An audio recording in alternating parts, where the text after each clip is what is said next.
remain committed here at the Chelan County Sheriff's Office with our regional partners, the Douglas County Sheriff's Office, East Wenatchee PD, Wenatchee PD, State Patrol, to continue to pursue justice and make sure their voices are heard.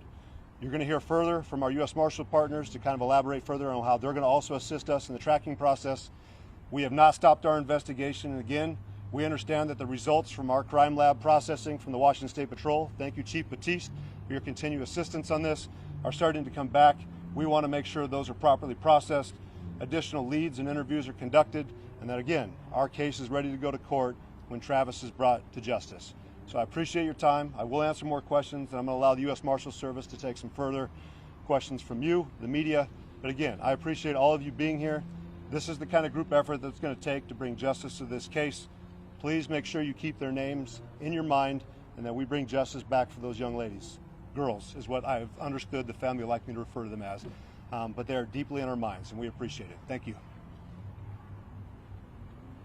Thank you, Sheriff. Chief Brown with U.S. Marshal Service, Eastern District, Washington. Appreciate everybody being here today. The community support from our law enforcement partners, which the Sheriff has already enumerated, and you as a community has been greatly helpful to us.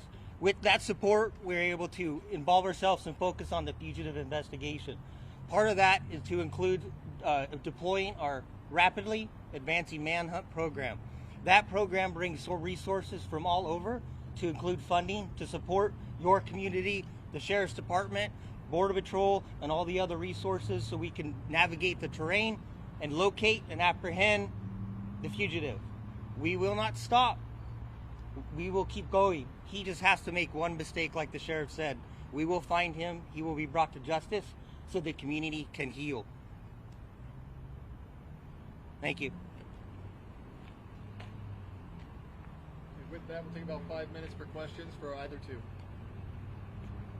Has Decker left any physical evidence behind any areas that you guys have received tips about? We have found indicating that it's him. We have found items that are of interest to us that perceive that it could be Mr. Decker. We've also continued to follow up with some of his friends and family, and we believe that we're closing in on his trail. Sheriff Morrison, what can you tell us about yesterday's possible sighting at Blewett Pass? Again, this just emphasizes the importance. If you see something, say something. We're appreciative of those group of hikers that were up there, had more acknowledged us as our flight patterns were up there, and then just the behavior that we saw from the lone hiker did not match. That was typical with everyone else we were seeing up there. So again, that sparked our interest. We did put a ground unit on there to continue tracking the prints that we had. We continue to track that down in Eagles Creek and up in the Valley High area. So again, we appreciate everyone, even on the back trails. You need to remain vigilant, and again, we encourage you not to approach the subject. He is still considered dangerous, but please, we need as much information and help from the public as we can get.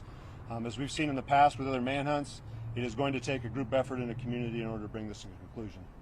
Yes, from yesterday to today? It seems like you guys were pretty close yesterday, and everyone was kind of on edge. I'm just wondering, what about those tactics changed today? It seems like you guys. No, our tactics have still continued. We still have a ground team on there. We have dogs out there that we're tracking leads. We're going through sightings. We're also doing trackings of what we have found with footprints. So nothing has changed from yesterday. We've just started to head in a different direction. So until that time, our ground units are still on the ground. We still have resources within the Chelan County Sheriff's Office pursuing that, and we'll continue to hunt. Yes, ma'am. Concerned that he could be going a different direction towards the Teanaway Trail, towards Clay Ellen? Absolutely, and I've already been in contact with Kittitas County Sheriff Clay Myers this morning. We know that he has resources on the ground as well. There is nowhere that he's going to be able to go that we don't have units waiting for him. King County Sheriff's Office has already been here assisting us. Snohomish County, been in touch with Okanagan County. We have Douglas County Sheriffs in close contact. They have the Grant County Sheriff today. He is surrounded. Washington State knows who he is. We're going to continue to be in there, and he's got a lot of ground to cover. Eventually he's going to tire and he's going to make a mistake. How confident are you that lone hiker you guys spotted is Travis Decker? We feel pretty confident that it could be him, but again, we're not going to ever go out and say 100% until we have him in our grip. Sheriff Morrison, when the dogs find Decker, how does that process work after that? Again, Mr. Decker is going to be able to dictate how this ends. We've encouraged him time and time again to give up, do so peacefully. That's what we're aiming for. But again, Mr. Decker is going to be the one who's going to dictate how this ends. We do not just deploy dogs, just to deploy dogs. They're there to assist us in a tracking process and, of course, to protect the handlers. But he's going to be given the same professional courtesy as any other citizen within Washington State or the United States. We're going to follow de-escalation principles that are followed here in Washington State. We're going to communicate. We're going to do contact and cover, maintain our distance. Our intent is not to hurt or injure him. It is to bring him to justice and make sure that he's in good shape so he can face the trial. Are there anything as far as motive goes? Nope. Any And again, I've said it before, I don't think the motive would even matter.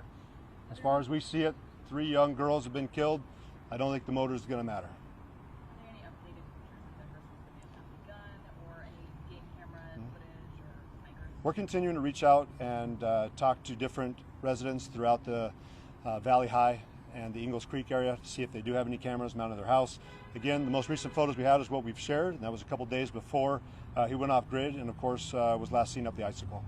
Have there been any found supply caches, reported burglaries, and why do you think Decker is now armed?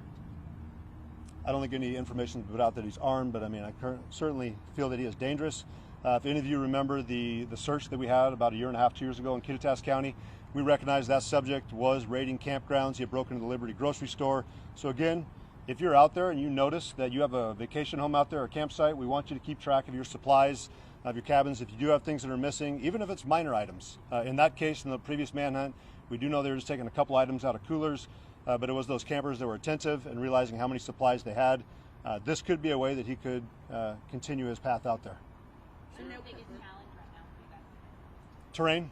I mean, we have a very unique terrain when you get to the west end of our county. Again, I mentioned it before, 87% of our county is not accessible by road. If you go out there, it's steep terrain. It's heavily wooded.